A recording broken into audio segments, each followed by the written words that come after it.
अरिहन्ताणं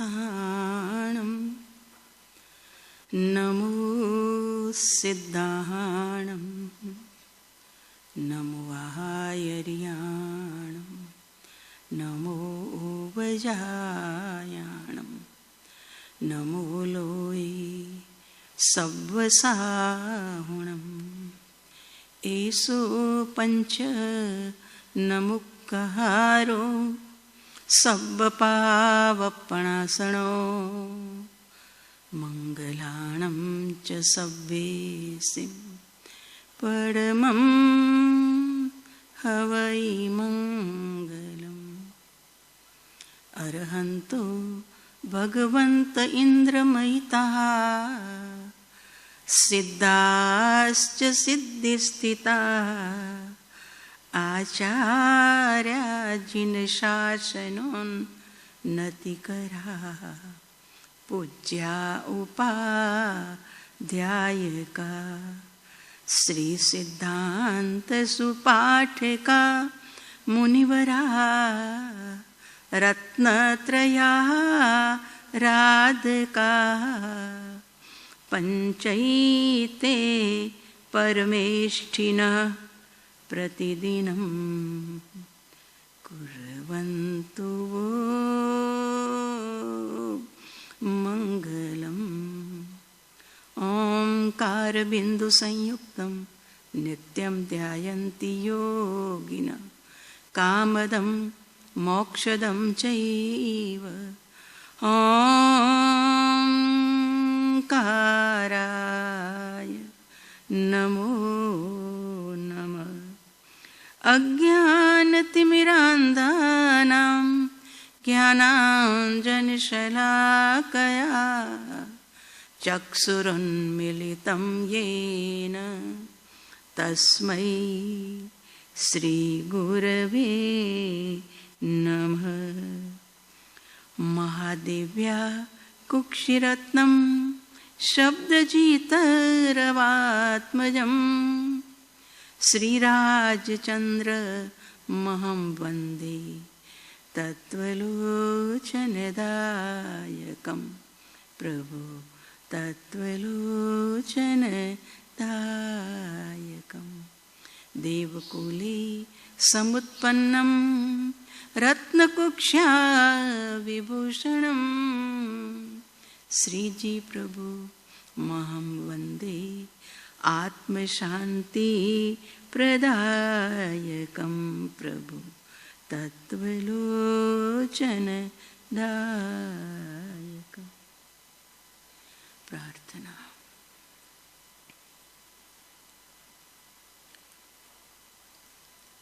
मारा प्रभु महावीरना मोंघा संदेश तमे सुनता जाजो।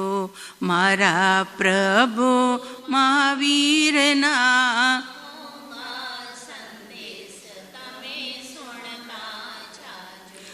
ओल्या वितरागी वीरना वचनो रे आज तमे सुनता जाजो। ओल्या वितरागी वीरना वचनो रे सुनता जाजो रे मन भरता जाजो। सुनता जा मारा प्रभु महावीरना मोंघा संदेश तमे सुनता जाजो। मारा प्रभु संदेश तमे वालपना वेण मा करुणा ना कर्ण छे। वाल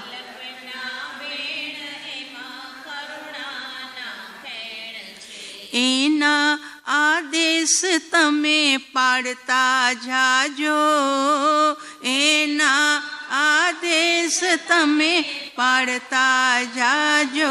મારા પ્રભુ મહાવીરના મોંઘા સંદેશ તમે સુણતા જાજો. મારા પ્રભુ મહાવીરના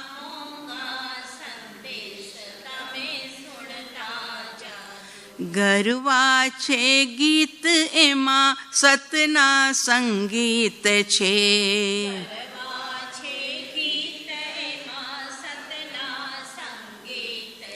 એના ગુણગાન સૌ ગાતા જાજો. એના ગુણગાન સૌ ગાતા મારા પ્રભુ મહાવીરના મોંઘા સંદેશ તમે સુણતા જાજો. મારા પ્રભુ મહાવીરના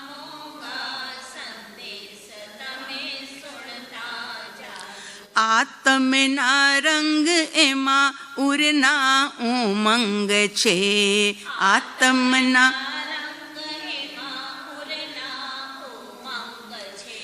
તનના છે ત્યાગ એમાં મનના વૈરાગ છે.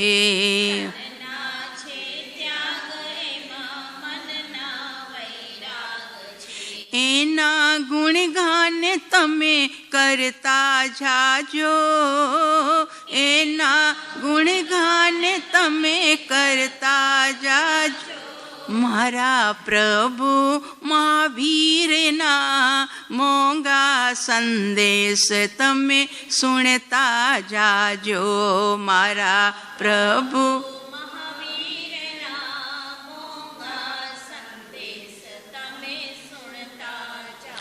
ઓલ્યા વિતરાગી રાજના વચનો રે આજ તમે સુણતા જાજો.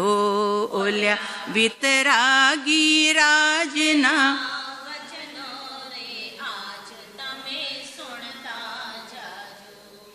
દેહ છતાં જેની દશા વર્તે દેહાતીત આ જ્ઞાનીના ચરણમાં હો વંદન અગણી. યસ્યાશયં શ્રુતકૃતાતિશયં વિવેક પીયુષવર્ષ રમણીય રમં શ્રયન્તે સદ્ભાવના સુરલતા નહીં તસ્ય દૂરે લોકોત્તર પ્રશમ સૌખ્ય ફલ પ્રસૂતિ. આજનો દિવસ સ્વતંત્રતાનો દિવસ છે, તો 2 મિનિટ તો એને યાદ કરીએ. કેટલા લોકોએ બલિદાન આપ્યા, ત્યારે આજે આપણે ચેનની નિંદથી સૂઈ શકીએ છીએ, શાંતિથી રહી શકીએ છીએ.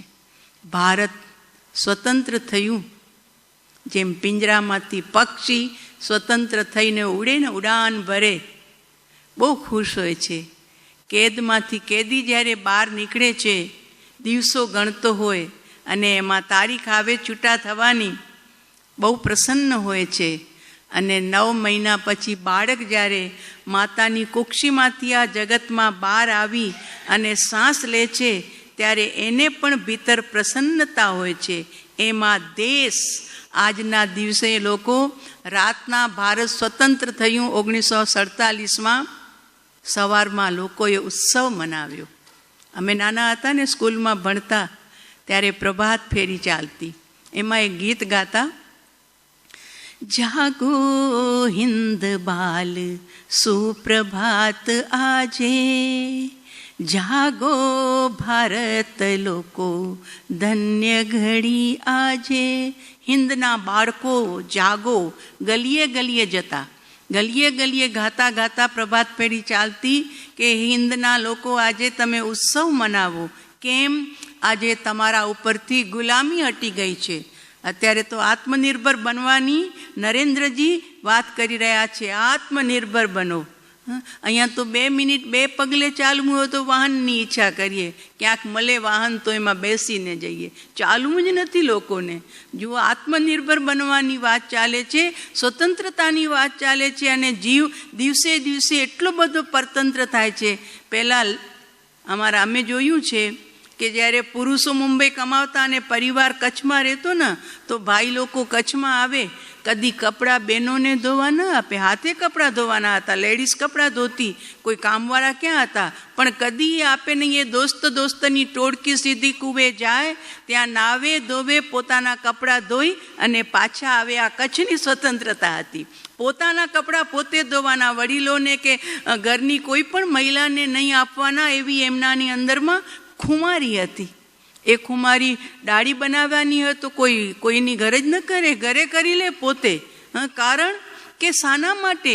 આત્મનિર્ભર બનવું છે ને, પોતાનું કામ પોતે જાતે કરો. તો ભારતને તો સ્વતંત્ર એટલા માટે બનાવ્યું હતું, અને એ મૂળમાં તો ગાંધી બેઠા છે. ગાંધીએ ચળવળ ઉપાડી કે મારે ભારત સ્વતંત્ર બનાવવું છે, ક્વિટ ઇન્ડિયા. અંગ્રેજોનો કીધું, મંત્ર આપ્યો કે તમે અમારું ભારત છોડીને વયા જાઓ, તમે ભારત છોડો, ક્વિટ છોડીને ચાલ્યા જાઓ. પણ એ ગાંધીની ચળવળ જે ચાલી ને, એના મૂળમાં કોણ બેઠું છે? આપણા ભગવાન. કારણ કે આખા દેશને સ્વતંત્ર બનાવવાના મૂળમાં જો કોઈ બેઠા હોય તો આ છે પરમ કૃપાળુ શ્રીમદ રાજચંદ્ર દેવ, કે જેમણે, ગાંધી તો મુસલમાન બનવા તૈયાર થયા હતા, યા ક્રિશ્ચન બનવા તૈયાર થયા હતા, પણ છતાં એટલું સારું હતું કે હું ભારતના ધર્મગુરુઓને પૂછી જોઉં કે મારે મુસલમાન બનવું જોઈએ કે મારે ક્રિશ્ચન બનવું જોઈએ. અને એ ઉત્તરમાં પરમ કૃપાળુ દેવે લખ્યું કે ગાંધી તે તો મોહનભાઈ, તમારે મુસ્લિમ બનવાની પણ જરૂર નથી, અને તમને ખ્રિસ્તી બનવાની પણ જરૂર નથી. તમે જ્યાં છો ત્યાં રહીને તમે આત્માની સાધના કરી શકવાના છો.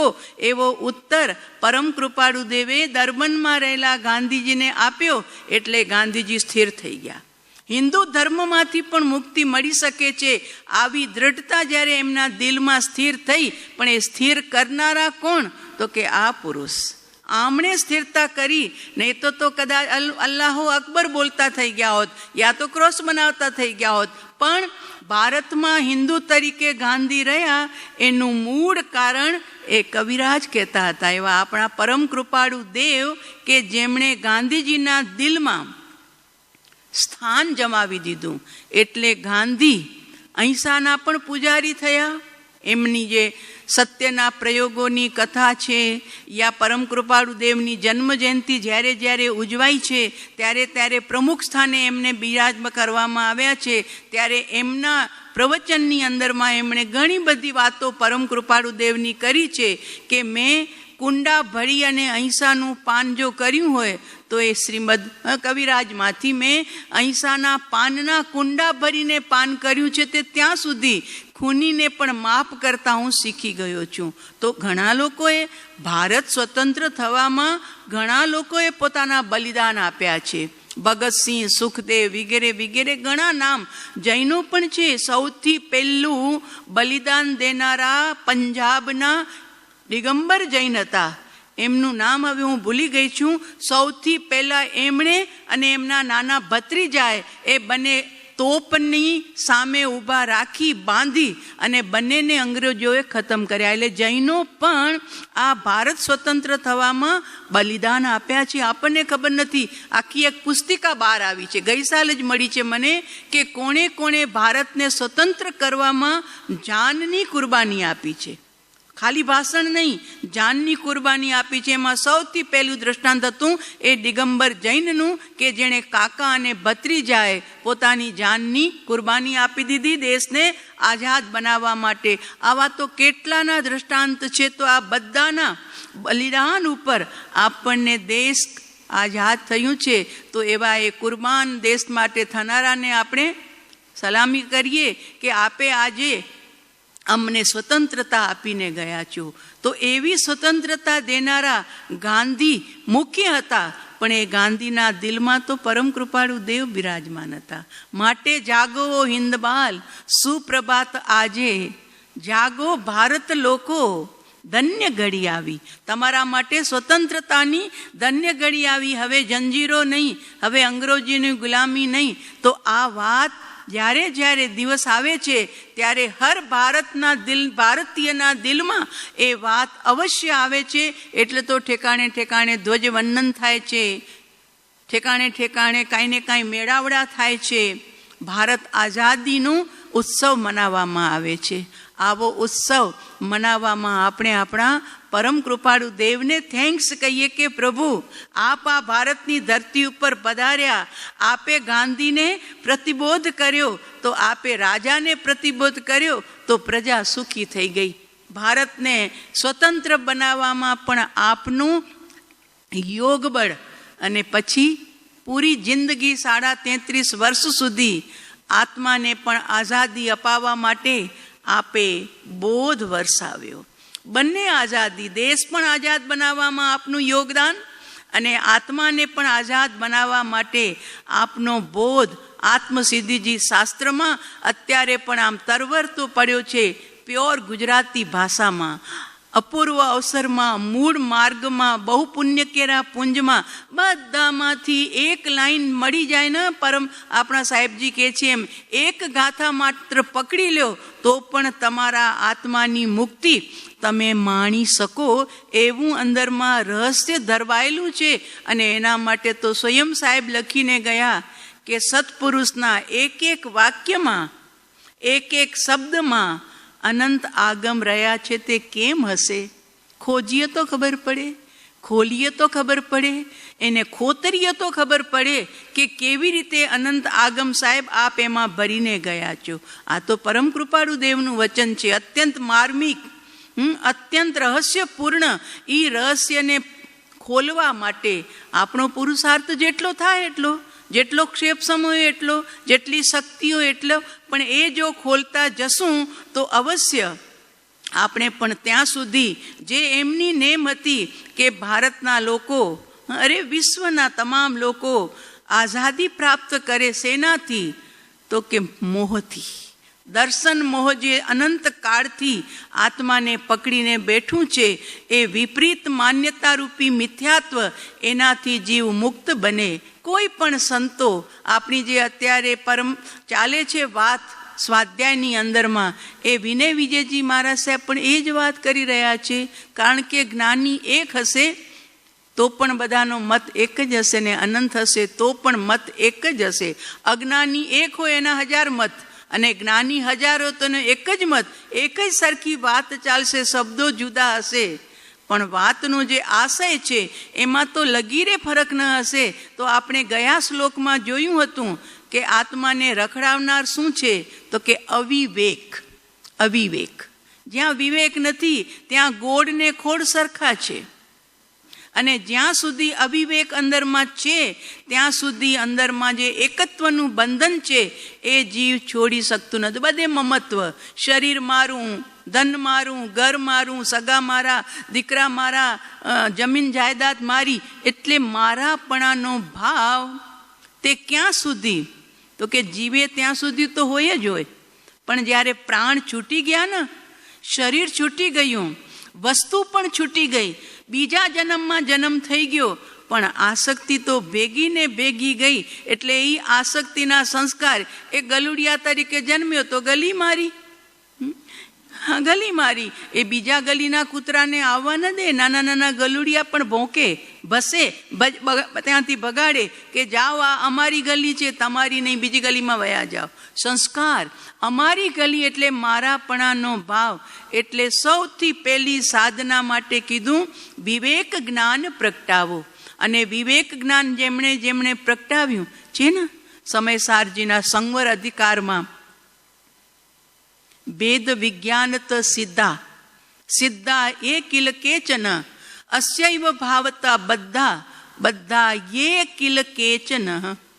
જે પણ જીવો આજે સિદ્ધલોકમાં સિદ્ધપણે બિરાજમાન છે, યા કેવલ જ્ઞાની તરીકે અત્યારે વિચરી રહ્યા છે, તો વેદ વિજ્ઞાનતઃ સિદ્ધા.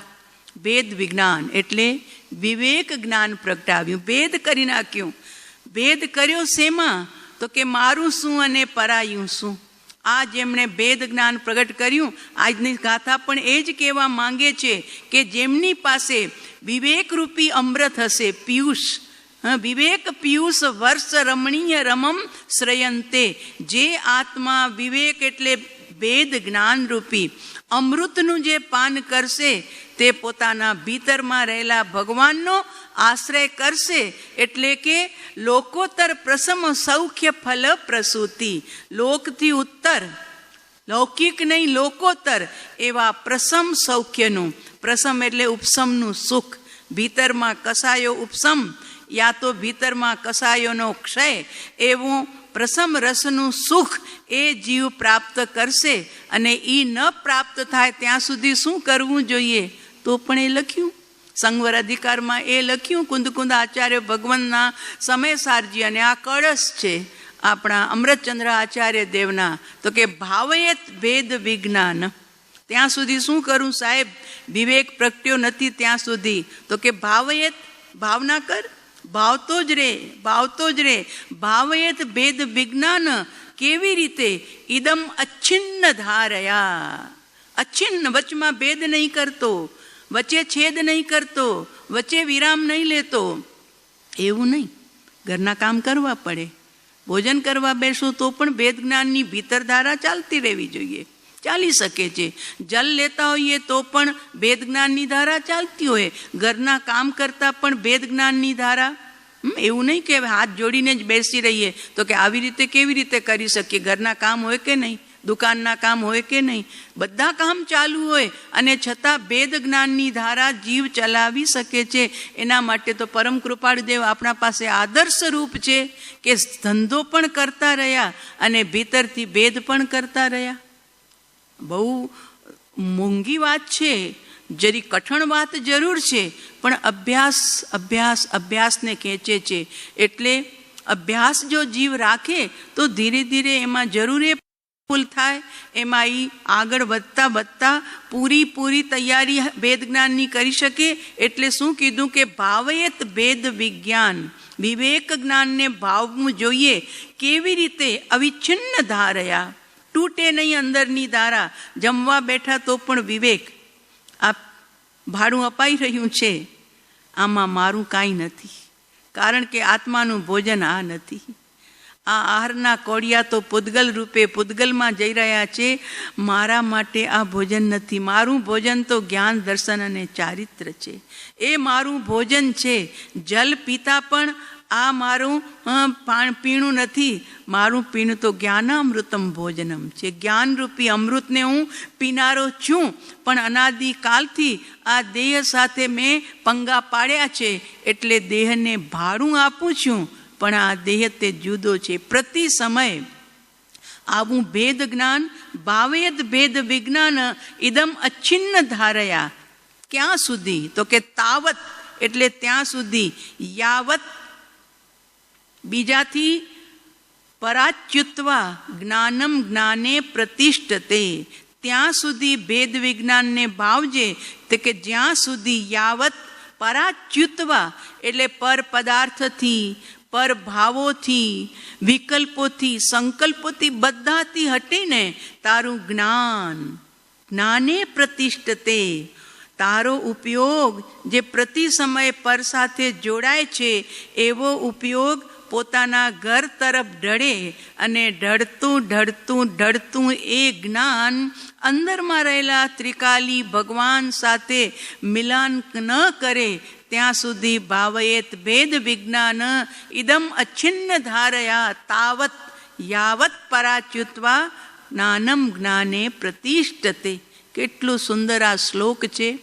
આ એક શ્લોકની અંદરમાં આખો સમ્યક દર્શન પ્રાપ્ત કરવાનો સાર સમાવી દીધો છે અમૃતચંદ્ર આચાર્ય દેવે.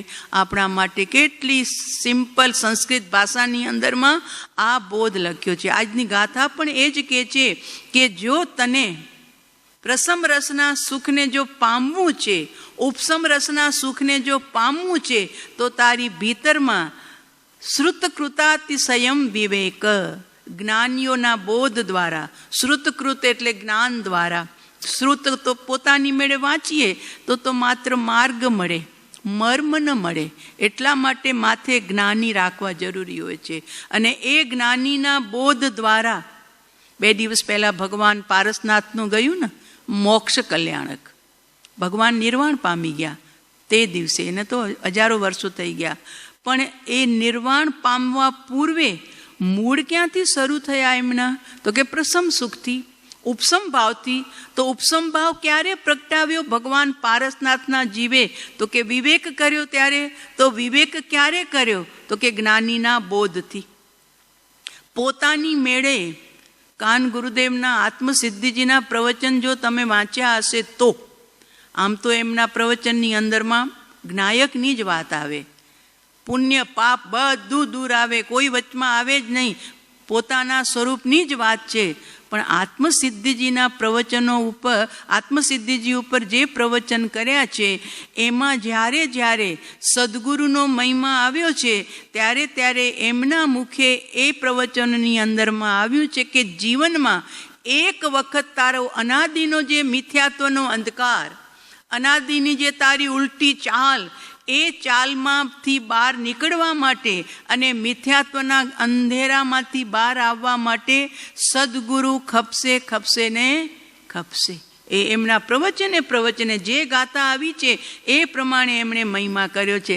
ત્યારે આપણને થાય કે જે ત્રિકાલીના ગાણા ગાય છે, પુણ્ય પાપની વાતોને હે બતાવે છે, વચ્ચે કોઈ વ્યક્તિ નહીં, તું તારો પોતાનો ભગવાન છો, તું તારો ગુરુ છો. પણ એ તો જ્યારે જે વિવેચન ચાલતું હોય, એજન્ડા હોય, એ પ્રમાણે વાત થાય. પણ આત્મસિદ્ધિજીના પ્રવચનમાં તો એ જ બતાવ્યું કે તારી રીતે તું ચાલી નહીં શકીશ ભાઈ, સ્વચ્છંદે તું મોક્ષ માર્ગ નહીં પામી શકીશ. માટે સ્વચ્છંદને છોડીને એક વખત સદગુરુના ચરણ શરણને સ્વીકાર. એમ અહીંયા કીધું, શ્રુતકૃતાતિ સંયમ વિવેક. શ્રુત એટલે જ્ઞાનીથી મળેલો બોધ.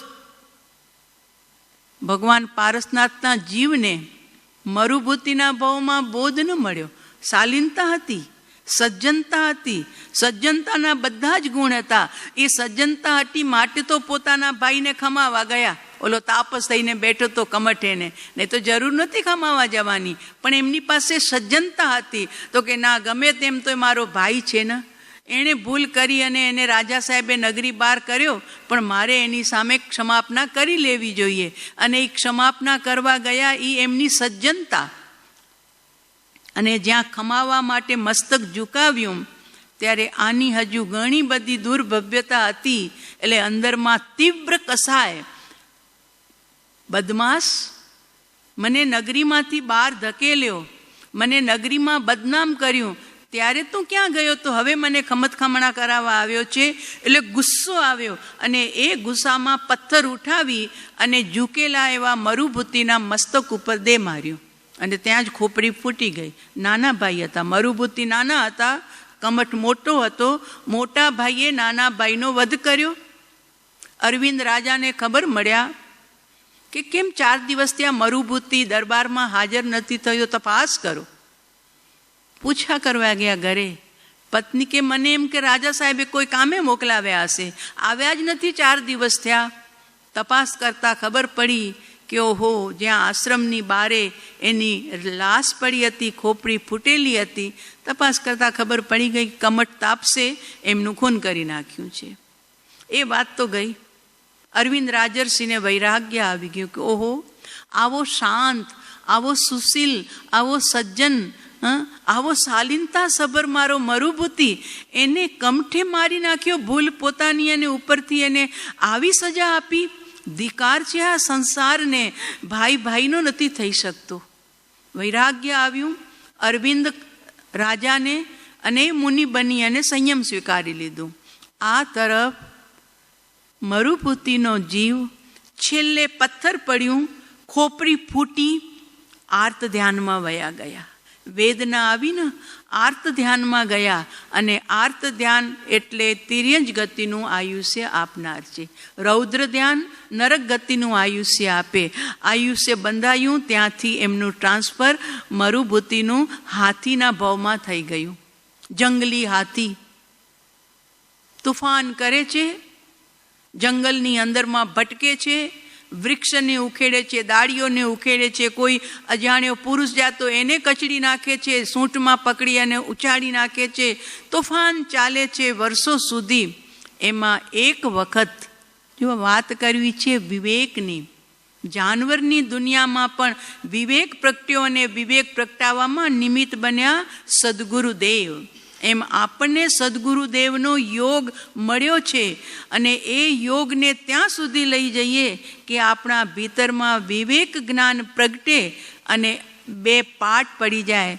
જેમ સૌભાગભાઈએ લખ્યું, દિવસ 8 થયા ગુરુદેવ, ચણાના ફાડિયાની જેમ 2 ફાડા જણાય છે, આ જડ શરીર અને આ ચૈતન્ય આત્મા. એવી અનુભૂતિ એમને થઈ અને એમણે પત્ર દ્વારા પરમ કૃપાળુદેવને જળ ચેતનનો ભેદ અમને જણાય છે. બોધ કોનો ભાઈ? તો કે સત્પુરુષનો, જેમના શ્રુતથી, જેના અતિશય ભીતરમાં પ્રગટ્યા એવો મુમુક્ષુ. તો અહીંયા વાત ઈ કરવી છે વિવેક. તુફાન ચાલે છે,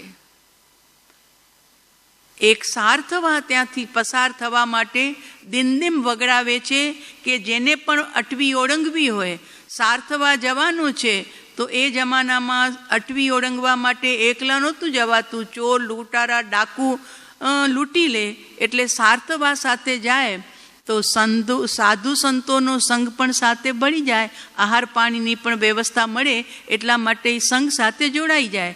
તો એમને પણ દિનદિમ વાગ્યું કે આ સંઘ જઈ રહ્યો છે અટવી ઓળંગવા માટે, જેને પણ સાથે ચાલવું હોય ચાલજો. તો અરવિંદ મુનિ પણ સાધના કરતા એ સાર્થવાની સાથે અટવી ઓળંગવા માટે ભેગા થયા. અટવીમાંથી પસાર થવા માટે આખો સાર્થવા ચાલે છે. અરવિંદ મુનિ પણ વિહાર કરતા ભેગા ચાલી રહ્યા છે. આગળ પાછળ થાય, ઓલા તો હાથી ઘોડા રથ છે, આગળ પાછળ થઈ જાય પણ છેલ્લે પહોંચી જાય. એમ કરતા એ અટવી આવી કે જ્યાં આ તુફાની હાથી પારસનાથનો જીવ જ્યાં ભટકતો હતો. તંબુ નાખ્યા, છાવણી બનાવી, બધાએ વિશ્રામ લેવા માટે, ભોજન કરવા માટે.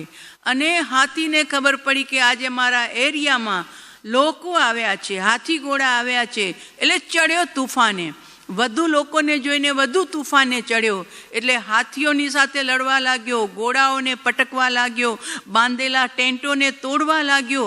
ચારે બાજુ હાહાકાર, ભાગો ભાગો ભાગો, તોફાની હાથી આવ્યો છે. બધી બાજુથી ભાગતો એક વૃક્ષની નીચે મુનિરાજ ધ્યાનમાં બેઠા હતા. અરવિંદ મુનિ, જેમને સાધના કરતા અવધિ જ્ઞાનની પ્રાપ્તિ થઈ હતી, એવા અરવિંદ મુનિ ધ્યાનમાં બેઠા હતા. હાથી એ તરફ દોડ્યો. લોકોએ બૂમ પાડી, ગુરુદેવ હટી જાઓ, ગુરુદેવ હટી જાઓ, હાથી આવે છે, આપને કચડી નાખશે. પણ ગુરુદેવને ક્યાં દેહ સાથેની મમતા હતી? ઠીક છે, કચડાશે એ હું નહીં અને હું કદી કચડાવું નહીં. એટલે હાથી આવતો તો દોડતો, ધસમસતો, તો પણ પરમ સમાધિમાં બેઠા રહ્યા ગુરુદેવ. 3.5 હાથ દૂર આવ્યો મુનિરાજનું વાઇબ્રેશન, સમાધિ ભાવનું, ઉપસમ ભાવનું, એનાથી એ ગ્રસિત થઈ ગયો. તોફાન શમી ગયા, ભયાનક ક્રોધ શાંત થઈ ગયો, ઠંડો પડી ગયો. અને જેવો ઠંડો પડ્યો એટલે તરત જ મુનિરાજે કીધું, ગજરાજ, આ તોફાન તમને શોભતા નથી. તમે ગજરાજ નથી, તમે ભાવિના જિનરાજ છો. માત્ર 8 ભવ બાકી હતા. આ 1 ભવ અને એના પછીના 8મા ભવે તો પારસનાથ બનનાર હતા. ગજરાજ, તમે જિનરાજ છો. જુઓ, તમે જિનરાજ છો. આ તોફાન, આ હિંસા, આ આક્રોશ તમને શોભતો નથી. જિનરાજ સાંભળેલો તો શબ્દ હતો. આ જિનરાજ? હું જિનરાજ? હું તો ગજરાજ છું. પોતાને હાથી માનતો હતો. આ કે છે હું જિનરાજ? ક્યાં છે જિનરાજ? કોણ છે જિનરાજ? કેવા છે જિનરાજ?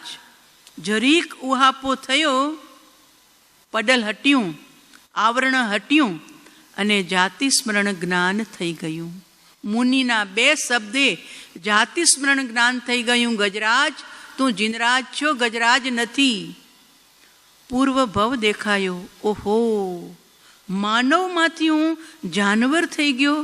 ઓહો, ક્યાં મરુભૂતિ અને ક્યાં અત્યારના મારા તુફાન, ક્યાં મારી સજ્જનતા, ક્યાં મારી શાલીનતા, ક્યાં મારી સંસ્કારિતા, અને અત્યારે આ તોફાન, આ હિંસા, આ કોકને પરેશાન કરવાની મારી ભાવના. પસ્તાવો થાય છે ભીતરમાં, આંખમાંથી આંસુ સરી પડ્યા. હલી ગયો હાથી, ઊભો થયો, ગુરુદેવને પરિક્રમા કરે છે. 3 પરિક્રમા કરી પાછો ગુરુદેવની સામે ઝૂક્યો. આગળના પગ ઝુકાવ્યા, સૂંઢ ઝુકાવી, મસ્તક ઝુકાવ્યું. વાણી તો છે નહીં માનવની, પણ ભાવોમાં કહી રહ્યો છે ગુરુદેવ બચાવો, ગુરુદેવ બચાવો. બસ બહુ થઈ ગયું, ગુરુદેવ બચાવો. અને જાતિ સ્મરણ જ્ઞાન થતાં ઓળખી ગયો કે આ મુનિરાજ બીજા કોઈ નહીં, મારા પૂર્વના અંધાતા છે, રાજા સાહેબ છે. ઓહો, ત્યાં પણ મારી સંભાળ રાખતા હતા અને અહીંયા મુનિ બનીને પણ મને સંભાળ લેવા મારી આવ્યા છે. પ્રણામ કર્યા અને એક જ પુકાર, મને બચાવો ગુરુદેવ, મારો ઉદ્ધાર કરો. અને લખ્યું ચરિત્રમાં, જેમ સિંહની પર્યાયમાં ભગવાન મહાવીરને ચારણ લબ્ધિધારી મુનિરાજ આવી અને બોધ આપ્યો હતો, એમ અહીંયા આ અરવિંદ મુનિ વિહાર કરતા હાથીના જીવને બોધ આપવા માનો પધાર્યા હતા. ઉપાદાનની તૈયારી નિમિત્ત હાજર થાય છે. અને બહુ મધુર હાથીની સામે મુનિરાજનો બોધ ચાલ્યો. વિવેક જ્ઞાન પ્રગટાવવા માટે મુનિરાજનો બોધ ચાલ્યો. કાલા નહીં ઘોરા નહીં ભગવાન આત્મા, નર નહીં નારી નહીં ભગવાન આત્મા, રાગી નહીં દ્વેષી નહીં ભગવાન આત્મા, મનુષ્ય નહીં તિર્યંચ નહીં ભગવાન આત્મા. પ્રભુ, તું ભગવાન આત્મા છો. આ ચૌપગો પ્રાણી તું નથી. આ બહારમાં મળેલું હાથીનું ખોડિયું એ તો માત્ર ખોડિયું છે, તું તે નથી. તું જો, ભીતર જો, તું ભગવાન છો. રાગ દ્વેષ ક્રોધાદિ ભાવો રહિત, શુભાશુભ ભાવોથી રહિત, ચૈતન્ય રત્નાકરથી શોભતો, જ્ઞાન દર્શન ચારિત્રથી પરિપૂર્ણ, અનંત જ્ઞાનથી, અનંત દર્શનથી, અનંત ગુણોથી પરિપૂર્ણ એવો તું ભગવાન છો. જો, અંદર જો, અંદર જો. આ તારા તુફાન સમી જાય, આ તારા ભવના પરિભ્રમણ હટી જાય. તારા પ્રભુના દર્શન કર. બોધ મળ્યો, ખૂબ પ્રેમથી બોધ પીધું, પાન કર્યું, માત્ર શ્રવણ ન કર્યું. હાથીના જીવે ગુરુદેવના બોધને કાન દ્વારા શ્રવણ ન કર્યું, માત્ર હૃદય દ્વારા એનું પાન કર્યું. અને પાન કરતા ગુરુદેવે કીધું, જો તું ભગવાન છો, જો તું ભગવાન છો. હું ભગવાન? બસ હું ભગવાન? ક્યાં છું ભગવાન? કેવો છું ભગવાન? ગુરુદેવ ના પાડે છે તું ગજરાજ નથી, તું જીનરાજ છો. અને અંદર ચાલી, સામાયિક ચાલી, સમકિતની સામાયિક. પહેલા શ્રવણનો સામાયિક હતું, હવે સમકિતનું સામાયિક ચાલ્યું. હાથી ત્યાં ઠરી ગયો. વિવેક જ્ઞાન પ્રગટ્યું. અને આ વિવેક જ્ઞાન પ્રગટતા શાંતિ, શાંતિ, શાંતિ. અંદરમાં પરમાત્માના દર્શન થયા. અનાદિનો મિથ્યાત્વનો અંધકાર હટ્યો, અજ્ઞાન દૂર થયું અને સમ્યક્ત્વ રત્નની હાથીને પ્રાપ્તિ થઈ. મરુભૂતિના જીવમાં જે ન કરી શક્યા એ હાથીના ભવમાં ભેદ જ્ઞાન કરી શક્યા. આ ભેદ જ્ઞાનના પ્રતાપે હાથી શાંત થઈ ગયો. ચહેરા ઉપરની જે શાંતતા ગુરુદેવ સમજી ગયા. અમને જે જોઈતું હતું, જે પ્રગટ કરાવવું હતું એ હાથીએ પ્રાપ્ત કરી લીધું છે. કારણ કે ભીતરમાં શાંતિ પ્રગટતા એની છાયા ઓટોમેટિકલી ચહેરા ઉપર આવી જાય છે. ચહેરો શાંત, પરિણામ શાંત તો ચહેરો પણ શાંત, મુખની છાયા શાંત.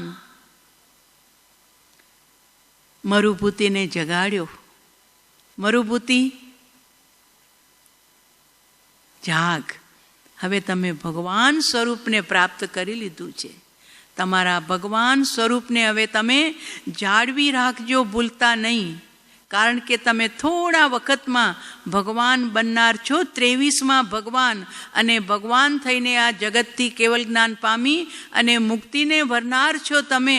તમારા એ સિદ્ધત્વ સ્વરૂપને, તમારા એ સર્વજ્ઞત સ્વરૂપને અમારા નમસ્કાર હો. હવે તમારી જાળવણી તમે કરજો. અને સાર્થવા ઉપડ્યો, એની સાથે મુનિરાજ પણ ઉપડી ગયા. પણ હવે હાથી, હવે તુફાન નથી. બહારમાં હાથી દેખાય છે, પણ ભીતરમાં તો હવે ભગવાન બની ગયા છે. પ્રસમ રસ પ્રગટી ગયું છે. અને પ્રસમ રસના ઘૂંટ પીતા પીતા જ્યારે અંત સમય આવ્યો, ઓલા કમઠે કીધું હતું કે હું તને જન્મ જન્મ મારીશ, જન્મ જન્મનો મારનારો. અને જ્યારે અંત સમય આવ્યો, પાણી પીવા ગયો ગજરાજ. પાણી પીવા માટે જલ ઓછું હતું ને કીચડ વધારે હતું. પગ ખૂંચી ગયા કાદવમાં. જલ તો ખેંચી લીધું સૂંઠ દ્વારા થોડું ઘણું, પણ હવે પગ ઉપડતા નથી. બસ ભારી કાયા, લાગ્યું કે હવે બહાર નીકળવાનો કોઈ ચાન્સ નથી. હવે મારું આયુષ્ય પૂરું થવાનો અવસર આવ્યો છે. તરત જ આ હાથીના જીવે અનશન સ્વીકારી લીધું. જલનો ત્યાગ, આહારનો ત્યાગ, અને સમાધિસ્થ દશામાં ત્યાં રહી ગયા. બસ હવે સમય પાક્યો, જવાનો અવસર આવ્યો છે. નિમિત્ત તો ખપે ને ભાઈ. જલમાં ઉભેલા હાથીને દૂરથી સાપે જોયો. એ જ અટવીમાં સાપ તરીકે જન્મ્યો હતો. કમઠનો જીવ ગુસ્સામાં પ્રાણ છૂટ્યા અને એ સાપ બની અને ઉડતો સાપ હતો. ઉડતો ઉડતો આવ્યો હતો અને એણે જ્યાં જોયું, હાથીને જોતા પૂર્વનો વેર જાગ્યો. હાથી તો પાણીની વચમાં હતું, જવું કેમ એની પાસે? એટલે એણે વડની બળવાઈનો સારો લીધો. બળવાઈ વડ ઉપર ચડી, બળવાઈ જે નીચે પડતી હતી એના ઉપર જઈ અને હાથીના ગંધસ્થળમાં તીવ્ર ક્રોધ સાથે, તીવ્ર આક્રોશ સાથે એવો ઝેરીલો ડંખ માર્યો. તીવ્ર ઝેર એના ગંધસ્થળમાં ઓક્યું. ઝેરની અસર પડી. સમજી ગયો હાથી, બસ અમારો જવાનો સમય આવી ગયો, નિમિત્ત આવી ગયું અમને મોકલવા માટે. સમતા ભાવમાં, મરુભૂતિના ભાવમાં જેના પ્રાણ આર્ત ધ્યાનથી છૂટ્યા હતા, પણ આજે હાથ વગુ છે, હથિયાર એમના પાસે. સમતા ભાવનું કેમ? પ્રસમ રસને પ્રગટાવ્યો છે. એટલે એ ગજરાજનો જીવ પરમ સમાધિસ્થ થઈ જાય છે. એ શરીર છે, મરે છે એ શરીર છે. વેરાશે પૂતગલ એ શરીરના. અમે તો અજર અમર અવિનાશી તત્વ છું, હું ભગવત સ્વરૂપ છું. એવા પોતાના ભગવત સ્વરૂપમાં લીન થયેલા એ હાથીના જીવે પ્રાણ છૂટ્યા. ધડામ કરતું શરીર પાણીમાં પડ્યું અને ભગવાન પાર્શ્વનાથનો આત્મા દેવલોકની અંદરમાં ઉત્પન્ન થઈ ગયો. ઘણા હજુ ભવ છે લાંબા, એ નથી કહેવું. આજે કહેવું એટલું જ હતું કે વિવેક જ્ઞાન, હાથીના ભવમાં જો વિવેક જ્ઞાન પ્રગટ્યું તો પ્રસમ સુખ, લોકોત્તર પ્રસમ સૌખ્ય ફલ પ્રસૂતિ. શું પ્રાપ્ત થયું? તો કે જેને લોકોત્તર એવા પ્રસમ સુખની પ્રાપ્તિ થઈ, હવે જેને આવી પ્રસમ સુખની પ્રાપ્તિ થાય એના માટે સદભાવના રૂપી સુરલતા નહીં તસ્ય દૂરે. એના પાસે એકત્વ ભાવના આવી, એમની પાસે અન્યત્વ ભાવના આવી, એમની પાસે સંસાર ભાવના આવી. આ બધું ચિંતન ભીતર ચાલે છે. એકત્વ એટલે હું એક જ છું, શરીર મારું છે જ નહીં, અન્ય છે. તો અન્યત્વ ભાવમાં બધું જ અન્ય, અને એકત્વ ભાવમાં એક હું. એકો હમ નથી મેં કોઈ, ના મનસ્સ કસઈ, એવમ અદીણ મણસો અપાણમ અણુશાસઈ. પોતાના આત્માને બોધ આપે છે. ઉપસર્ગનો પ્રસંગ હોય તો પણ ચિલાતી પુત્ર, આપણે ઓલી મરણ સમાધિ ભાષાની 3 ગાથાઓ પરેશ વગાડે છે ને, એમાં પણ પાછળ મુનિઓની બધાની વાત આવે છે. તો એમાં ચિલાતી મુનિની પણ વાત આવે છે. ચિલાતી મુનિ કૌશક ધ્યાનમાં ઊભા રહી ગયા છે, પણ હતા કોણ? તો કે દાસી પુત્ર હતા. દાસી કામ કરતી હતી શેઠના ઘરે, અને એ શેઠની દીકરી સાથે એનો પ્રેમ બંધાઈ ગયો હતો. એ દીકરી પણ ચાહતી હતી આ ચિલાતીને, એટલે બંને વચ્ચે પ્રેમ થઈ ગયો. તો હવે શેઠ કાંઈ નોકરના સાથે થોડું પરણાવે, એટલે એને લાગ્યું કે આ કન્યા મને મળશે નહીં, એટલે એ પોતાની સાગરીતોની એક ટીમ કરી તૈયાર, અને કીધું તમને ધન અપાવીશ, મને કન્યા ખપે છે. આપણે રાતે દરોડો પાડશું શેઠના ઘરમાં, અને હું કન્યા લઈશ, તમે ધન લઈને ભાગી જજો. અને એ જ દાસી પુત્ર શેઠના ઘરમાં ચોરી કરવા માટે આવે છે પોતાના સાગરીતો સાથે. ઓલીને કહી દીધું હતું તને લેવા આવીશ, અને એ પણ ચાહતી હતી માટે તૈયાર હતી. અને ઘરમાં આવ્યા, બીજા લોકોએ ધન લૂંટ્યું, ધન ઉઠાવ્યું, અને એમણે સુષ્માને ઉઠાવી. છોકરીનું નામ સુષ્મા હતું. સુષ્માને ઉઠાવીને ભાગ્યો. ખબર પડી શેઠને કે મારા ઘરમાંથી ધનની ચોરી થઈ છે, ચોર આવ્યા છે. પાછળથી ખબર પડી કે દીકરી પણ નથી કરે, કન્યાને પણ ઉઠાવી ગયો છે. એટલે 4 દીકરા અને બાપ પાછળ ભાગ્યા ખુલ્લી તલવારે, કે ગમે ત્યાંથી એમને પકડશું. આ તરફ સુષ્માની સાથે ચિલાતી ભાગી રહ્યો છે. દોડ, જલ્દી દોડ, તારો બાપ પાછળ આવશે, આપણને પકડી લેશે તો સજા કરશે, તને પાછું લઈ જશે. બંને ભાગે છે.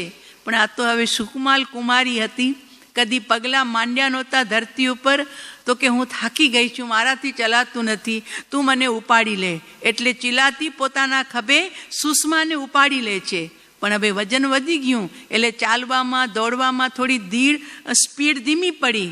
એટલે શેઠના હાકોટા સંભળાવા લાગ્યા. હવે લાગ્યું કે મને પકડી લેશે, મારા હાથમાંથી સુષ્મા વહી જશે, એ હમણાં ઉપાડી જશે, તો હું એને ભોગવી ન શક્યો, હું એનો માલિક ન બની શક્યો, તો બીજો તો ન જ બની શકે. એટલે સુષ્માને કીધું, સુષ્મા તૈયાર થઈ જા, બસ હવે તું આ દુનિયામાં રહી નહીં શકીશ, કેમ કે હું તને જીવતી નહીં છોડી શકીશ. એટલા માટે કે તું આ પ્રેમ જુઓ, આ પ્રેમ, અત્યારનો પ્રેમ, તું મારી ન થાય તો હું તને જીવવા ન દઉં. એટલે તેજાબ છાંટે છે ને પેટ્રોલ છાંટે છે ને ખબર નહીં છોકરીઓના શરીર મોઢા બેડોળ કરી નાખે છે ને, આ તો મારી નાખે છે. આ તો રોજનું છે આ કળિયુગમાં. તો આ તો તે સમયની વાત છે.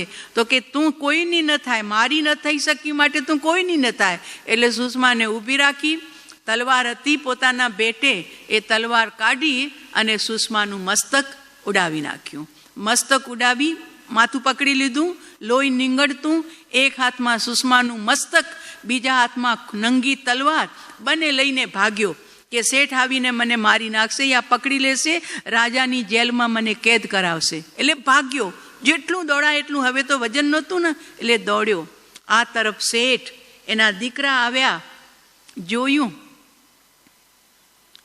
લાશ પડી છે, ધડ પડ્યું છે, મસ્તક છે નહીં દીકરીનું. ત્યાં જ શેઠ પોક મૂકીને રોવા બેઠા. બેટા હવે જઈને શું કરવું છે? ધન ગયું તો ગયું, જવા દો. દીકરી ગઈ, હવે દીકરી પાછળ આવ્યા હતા આપણે, હવે દીકરી ગઈ, હવે શું કરવું છે? ત્યાંથી પાછા વળ્યા. આ તો હજુ ભયમાં છે, શેઠ આવીને પકડશે તો. આગળ ભાગતો તો ત્યાં એક મુનિરાજ કૌશક ધ્યાને ઊભા હતા. કૌશક ધ્યાનમાં ઊભેલા મુનિરાજને સામે જઈને કે છે, મુનિ મને ધર્મ કહો. એક હાથમાં નીંગળતું મસ્તક છે, ચોટલો પકડ્યો છે, એમાંથી લોહી નીકળી રહી છે માથામાંથી, બીજા હાથમાં ખુલ્લી તલવાર છે, અને મુનિને કે છે, મુનિ મને ધર્મ કહો. મુનિએ આંખ ખોલી, વિચિત્ર રૂપ, વિચિત્ર દ્રશ્ય, અને ધર્મ માંગવા આવ્યો છે. આની પાસે લાંબી ચોડી ધર્મની વાતો ન થાય. એટલે મુનિરાજ બોલ્યા, ઉપસમ વિવેક સંવર. બસ 3 શબ્દ બોલ્યા, ઉપસમ વિવેક સંવર. આટલું બોલી અને ચારણ લુદ્ધિધારી મુનિ હતા, તરત જ પોતાના ચરણ ઉપર હાથ રાખ્યા, આકાશ ગમનમાં ઉડી ગયા. કારણ કે આની સામે વધુ ઊભું રહેવાય એવું હતું નહીં, એટલે ત્યાંથી જગ્યા બદલી નાખી. ઓલો રહી ગયો કે મેં ધર્મ માંગ્યો, મુનિરાજે મને ધર્મ પણ કીધું, પણ શું કીધું એ તો હું સમજી શક્યો નહીં. ઉપસમ, વિવેક, સંવર, ત્યાં ને ત્યાં ઊભો રહી ગયો. વિચાર કરવા માટે ધર્મ મને કીધો, પણ હું ધર્મ સમજ્યો નહીં. મને શું કીધું આ સાધુએ? ઉપસમ, શું પણ ઉપસમ? વિવેક, સંવર, શું કહી ગયા મને આ 3 મંત્રની અંદરમાં? ઘેરાઈમાં ઊંડાણથી ખોજ ચાલી. આપણા સાહેબજી પણ વારે ઘડીએ કહે છે ને, એક શ્લોક પકડી લ્યો, હે પ્રભુનો પકડો, કે પછી બીજું કોઈ તમારી પસંદનું પકડો. એક શ્લોક, 20 પણ નહીં, 20માંથી ગમે તે એક, પણ એકને ઘેરાઈમાં લઈ જાઓ. જેમ જેમ હું સૂક્ષ્મ વિચારથી ઊંડો ઉતરું છું, તેમ તેમ તમારા તત્વના ચમત્કારો મારા સ્વરૂપનો પ્રકાશ કરે છે. જેમ જેમ હું ઊંડો ઉતરું છું, ગહેરાઈમાં જવાથી જેમ ધરતીમાંથી પાણી મળે છે, એમ અહીંયા ગહેરાઈમાં જવાથી ભીતરથી ભગવાનના કાંઈક ઈશારા મળે છે. તો ગુરુદેવ આપણને આ જ કહી રહ્યા છે કે એક શ્લોકને પકડો અને ગહેરાઈમાં જાઓ, એના ચિંતનમાં જાઓ, એના ગહેરાઈની અંદરમાં ઉતરો. આ ગહેરાઈમાં ઉતર્યો. ઉપસમ, શું પણ ઉપસમ? શું કહેવા માંગે છે મુનિ? ઉપસમ, ઉપસમ. વિચાર કરતા કરતા વિવેક જાગ્યો. ઓહો, આ મુનિરાજ મને કહે છે વિવેક જગાડ. હું તો અવિવેકી થઈને ધર્મ માંગવા આવ્યો હતો. એક હાથમાં સુષમાનું મસ્તક, એક હાથમાં ખુલ્લી તલવાર, અને હું ધર્મ માંગતો તો છે મારા ઠેકાણા? વિવેક ક્યાં હતો મારામાં? ધર્મ માંગવા માટે વિનય, વિવેક કાંઈ નહોતું મારી પાસે. એટલે મુનિ મને કહી ગયા વિવેક જગાડ. તો વિવેક જગાડ્યો એટલે તરત જ મસ્તકને નાખ્યું દૂરે, તલવારને નાખી દૂરે, વિવેક જગાડ્યો. અને પછી ઉપશમ. ક્યાં ઉપશમ થાઉં? ક્યાં ઉપશાંત થાઉં? અરે અંદરમાં કસાય, શેઠ પ્રત્યે કસાય, શેઠની દીકરી પ્રત્યે રાગ, કામ ભાવ, ક્રોધ અને કસાય, આ બંને ભાવોથી હું ઉકળી રહ્યો છું. મારી ઈચ્છા પૂરી ન થઈ એના માટે હું ઉકળી રહ્યો છું. મુનિરાજ મને કહી ગયા શાંત થા, શાંત થા, ઉપસમ ભાવમાં જા, શાંત થા. અંદરના પરિણામ બદલાયા, વિવેક જાગ્યો. અને ત્રીજો અક્ષર સંવર. એટલે શું? સંવર એટલે શું? વિચારવા લાગ્યો સંવર એટલે શું? અને વિચારતા વિચારતા ભીતરમાં વિવેક જાગ્યો કે ઓહો, ગુરુદેવ મને એ કહી ગયા છે કે બધી જગ્યાએથી હટીને તું તારા ભીતરમાં સંવરિત થઈ જા. એટલે એક જગ્યાએ તું રહી જા, બહારથી પણ હટી જા અને ભીતરના શુભાશુભ ભાવોથી પણ હટી જા. તું તારા ભીતરમાં સંવરને પ્રાપ્ત કરી લે. અને ત્યાં જેણે અપાણમ વોશિરામી કરી અને કૌશક ધ્યાન સ્થિર કરી દીધું. અને હવે લોહી નીંગળતું શરીર હતું, મસ્તક પાસે હતું ને, તો શરીર ઉપર લોહી. અને આના ચરિત્રમાં તો એમ નથી લખ્યું, પણ બીજી જગ્યાએ એમ લખ્યું કે દુશ્મનો પાછળ આવ્યા એની, અને પછી એને ઘાવ પણ માર્યા. ઘાવ માર્યા એટલે ઘાવમાંથી રુધિર નીકળ્યું. હવે રુધિર નીકળ્યું તો જંગલી કીડીઓ એના શરીરને ખાવા માટે આવી. 2 દિવસ સુધી એના પ્રાણ હતા. ત્યાં સુધી એણે મુનિના કીધેલા 3 વાક્ય ઉપસમ, વિવેક, સંવર, ઉપસમ, વિવેક, સંવર, આ 3 મંત્રો એણે પોતાના જીવનમાં આત્મસાત કર્યા. અને સમાધિસ્થ ભાવે વેદના થતી હતી, કીડા કોતરતા હતા, લોહીની સાથે એના શરીરની અંદરમાં પણ વેદના આપતા હતા. પણ આવા ઉપસર્ગ વખતે પણ ચિલાતી મુનિ બની ગયા. ઉપસમ ભાવમાં આવી વિવેક જગાડી સંવર સાધવા માટે ઊભા રહી ગયા. ચારિત્ર, ભાવ ચારિત્ર લઈ લીધું. ગુરુ તો હતા નહીં. ભાવ ચારિત્ર લઈ અને ત્યાં ને ત્યાં સમાધિસ્થ થયા અને પ્રસમ સુખમાં પ્રાપ્ત થઈ દેવલોકનું આયુષ્ય બાંધી અને દેવલોકમાં પ્રયાણ કરી ગયા. આ વાત છે વિવેક. વિવેક જાગ્યો તો ઉપસમ પણ પ્રગટ્યો, અને વિવેક જાગ્યો તો સંવર પણ પ્રગટ્યું. ઉપાધ્યાય વિનય વિજયજી મહારાજ સાહેબ આપણને એ જ કહી રહ્યા છે કે સદભાવના સુરલતા નહીં તસ્ય દૂરે, લોકોતર પ્રસમ સૌખ્ય ફલ પ્રસૂતિ. જેના જીવનમાં લોકોતર પ્રસમ, વ્યવહારિક પ્રસમ નહીં, લોકોતર પ્રસમ, લોકથી ઉત્તમ, લોકથી ઉત્તર એવું ઉપસમનું સુખ જેને પ્રગટ થશે એને પછી ભાવનાઓ દૂર નહીં હશે. એને કેવી પણ પરિસ્થિતિમાં, કેવી પણ ઘટના ઘટતી વખતે એના ભીતરમાં પરમ શાંતિ હશે, પરમ શાંતતા હશે, પરમ સમાધિ હશે.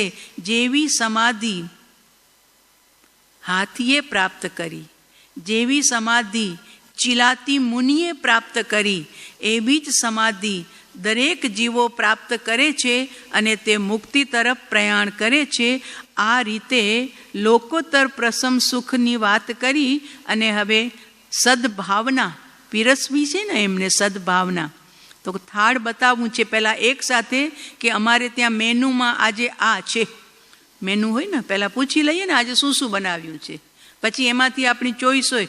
અમારે આંબીલ થાય ને તો આંબીલ ખાતામાં પણ મેનુ લખેલું હોય, 20 આઈટમ હોય, 30 આઈટમ હોય, બધી લખેલી હોય. આંબીલના ઢોકળા, આંબીલની રોટલી, આંબીલના રોટલા, જે હોય તે એ બધું જોઈ લઈએ. અને પછી જેને આંબીલમાં જે વાપરવું હોય એ પછી ફરમાઈશ કરે કે મારા માટે આ લાવો, મારા માટે આ લાવો. એટલે બધું ન લાવવું પડે પહેલાં. અને મને લાગે તમે હોટેલમાં ગયા હશો ત્યારે મેનુ પૂછ્યું જ હશે ને? ગયા છો? ગયા છો ને? હા, લગભગ ન ગયા હોય એને ધન્યવાદ. હા, પણ લગભગ એવું છે કે ભાઈ આ કલિયુગમાં હોટેલમાં જવા વિના ચાલતું જ નથી. મહિને એકવાર તો જવું જ પડે. હવે તમારા જેવા તો ન જ થાય, ન જાય મને એમ લાગે છે. પહેલાંની વાત કરું છું. અત્યારે મુમુક્ષુ અને એમાં પણ હવે તો ઉંમર કઈ છે? ઘરના ભોજન જેવી છે ને, શુદ્ધ ભોજન જેવી છે. એટલે હવે તો ન જ જાઓ એવો મને પૂરો વિશ્વાસ છે. પણ પહેલાં ગયા હશો તો પહેલાં મેનુ તમે જોઈ લો. એમ અહીંયા વિનય વિજયજી મહારાજ સાહેબ પહેલાં આપણને સીધો મેનુ બતાવે છે કે તમારા ભીતરમાં ભાવનાઓનું ગોલન કરવું છે. તો હું તમને પહેલાં ભાવનાઓનું લિસ્ટ બતાવી દઉં છું. પછી તમને જે ભાવના વિશેષ ભાવવા યોગ્ય લાગે એનું તમે ભાવન કરજો અને તમારા જીવનમાં શાંતિને પ્રાપ્ત કરજો. તો હવે આ 2 શ્લોકની અંદરમાં ભાવનાઓ બતાવી છે. હું એક વખત બતાવી દઉં છું કારણ કે હજુ છે 2 મિનિટ. અનિત્યત્વા શરણતય ભવમેકત્વ મન્યતામ અશૌચમાશ્રવમ આત્મન સંવરમ પરિભાવય કર્મણો નિર્જરામ ધર્મ સુક્તતામ લોક પદ્ધતિમ બોધિ દુર્લભતા મેતામ ભાવયન મુચ્યસે ભવાત.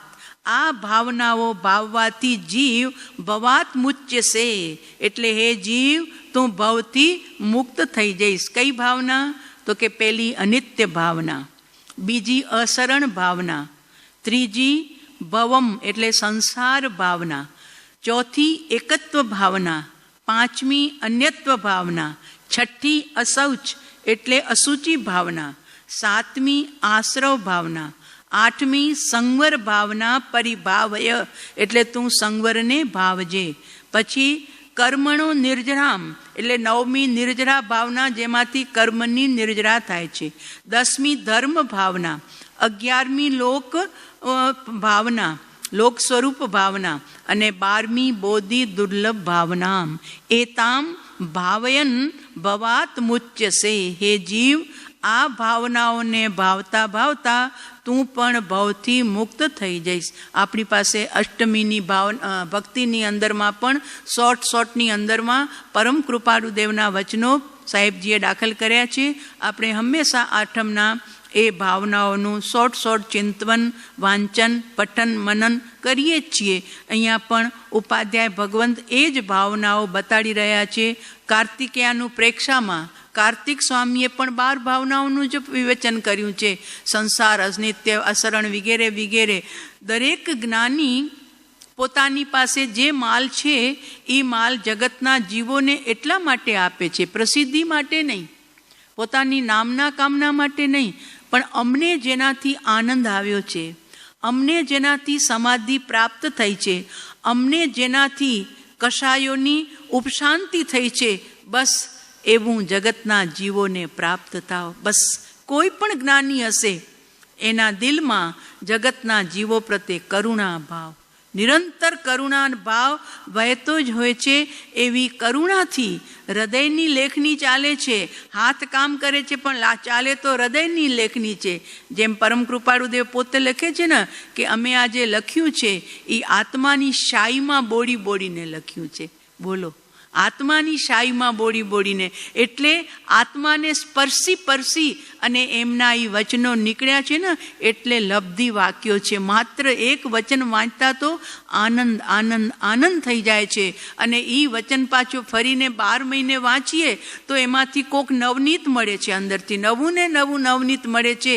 એટલે પરમ કૃપાળુ દેવના એક એક વચનો લખવા માટે લખાયા નથી. ગાંધીએ પણ કીધું ને કે અમે કવિરાજને ક્યારે લખવા માટે લખતા જોયા જ નથી.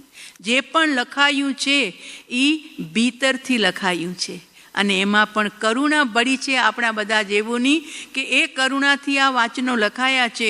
કોકને લક્ષમાં રાખીને આપણને તો મફતમાં મળી ગયું છે. તો આવું મજાનો બોધ એનામાં આપણે તલ્લીન બનવા પ્રયત્ન કરીએ, વધુને વધુ અંદરમાં ઉતરવા પ્રયત્ન કરીએ. તો એ પ્રયત્ન કરતાં આપણને પ્રસમ સુખ કેમ ન મળે? મળશે જ મળશે. એવા દ્રઢ વિશ્વાસ સાથે, વિશ્વાસની વાત છે, બસ દ્રઢ વિશ્વાસ હશે તો કે હવે મને આવા ગુરુ મળ્યા, પરમ કૃપાળુ દેવ જેવા ગુરુ મળ્યા અને પ્રત્યક્ષ સદગુરુ મળ્યા. હવે મારા પુણ્યની અને ત્રીજા વધારામાં કાન ગુરુદેવ મળ્યા, એ પણ ગુરુદેવના કારણે. બેનશ્રીબેનના વચનામૃતો પણ વાંચવા મળે એટલે મા ભાગ્ય. હું કાલે જ મારા સાધ્વીજીને કહેતી હતી, આપણા ભાગ્યની તો કાંઈ, ઇન્દ્ર પણ ઈર્ષા કરતા હશે, દેવતાઓ પણ ઈર્ષા કરતા હશે. આ કળિયુગમાં જ્યાં એક જ્ઞાની મળવા પણ મુશ્કેલ હોય, ક્યાં ક્યાં ક્યાં આ ભવરણની અંદરમાં જ્ઞાની મળે, એક જ્ઞાની મળવા પણ મુશ્કેલ હોય. પણ આપણને એક નહીં 5 જ્ઞાનીઓનો યોગ મળ્યો છે. 5 જ્ઞાનીઓનો વિચાર કરીએ ને તો એનો ખાલી મહિમા કરતાં કરતાં, જેમ પરમ કૃપાળુદેવે લખ્યું છે ને 6 પદના પત્રમાં પહેલો નમસ્કાર છે જેમાં કે ઓહો સત્પુરુષ જે જન્મજરા મૃત્યુથી પાર થયા છે, એની અંદરમાં તેની નિષ્કારણ કરુણાને નિત્ય પ્રત્યે નિરંતર સ્તવવામાં પણ આત્મ સ્વભાવની પ્રાપ્તિ થાય છે. જ્ઞાનીઓની કરુણા નિત્ય પ્રત્યે નિરંતર ધ્યાવાથી, યાદ કરવાથી કે ઓહો મહિમા, નિષ્કારણ કરુણા. હું તો સ્વાર્થ વિના પગલું નથી ભરતો. મારું શું પહેલાં હું વિચારું છું, અને જો મારું કાંઈ નથી તો મારે શું? આવું આજના લોકોનું આ લક્ષ્ય હોય છે, મારું શું આમાં, મને શું મળશે? તો કે કાકા તમને આમાં કાંઈ ન મળશે. તો કે મારે શું? જા, તું જાણે ને તારું કામ જાણે. મારું નહીં તો મારે શું? આવું. અને જ્યારે આ જ્ઞાનીઓને જગતના જીવોને આમ 2 હાથે વેચ્યું છે, 2 હાથે એમણે પોતાનો બોધ ઉલેચ્યો છે. કારણ કે અંતરમાં જગતના જીવો પ્રત્યે કરુણા કરુણા કરુણા. તો એક જ્ઞાની મળે તો એક આપણે ભાગ્યશાળી થઈ જઈએ. તો અહીં તો કરુણાના ધોધ વર્ષે એવા 5 જ્ઞાનીઓનો બોધ મળી રહ્યો છે. અને એમાં શિખર ઉપર કલશ, વિદ્યમાન સત્પુરુષની પ્રાપ્તિ, એ બધા શિખર ઉપર કલશ ચડાવે એમ છે. 172 નંબરનું પત્ર છે ને, એમાં વાંચી લેજો. હવે સમય થઈ ગયો છે એટલે હું નથી ખોલતી. 172 નંબરમાં ઘણું બધું લખ્યું છે પરમ કૃપાળુ દેવે. આ ઈશ્વરના ઘરનો મર્મ છે, આ આત્માને પામવાની રીત છે, વગેરે વગેરે. અને છેલ્લે એન્ડમાં લખ્યું આ બધામાં વિદ્યમાન સત્પુરુષની પ્રાપ્તિ. બસ તો આપણા તો એ ભાગ્યમાં મહાભાગ્ય છે કે વિદ્યમાન સત્પુરુષનો બોધ, ઢગલાબંધ બોધ મળ્યો છે. ધોધ મળ્યો તો બોધનો. બસ હવે એ બોધને ભીતરમાં શોધમાં લગાડીએ. વર્તે અંતર શોધ, અંતરની શોધ કરવા માટે એને લગાડીએ તો આપણા પ્રસમ સુખ, વિવેક જ્ઞાન, ભેદ જ્ઞાન બધું જ પ્રાપ્ત થશે. તો આવી 12 ભાવનાઓનું મેનુ બતાવી દીધું છે. હવે એક એક ચીજને, એક એક ભાવનાને વિસ્તારથી આલેખશે તો આપણે સ્વાધ્યાય માટે એમાં આગળ વધશું. એ જ પરમ પવિત્ર મંગલ ભાવના સાથે વિતરાગની આજ્ઞા વિરુદ્ધ કાંઈ પણ કહેવાયું હોય તો મિચ્છામિ દુક્કડમ. સુખદામ.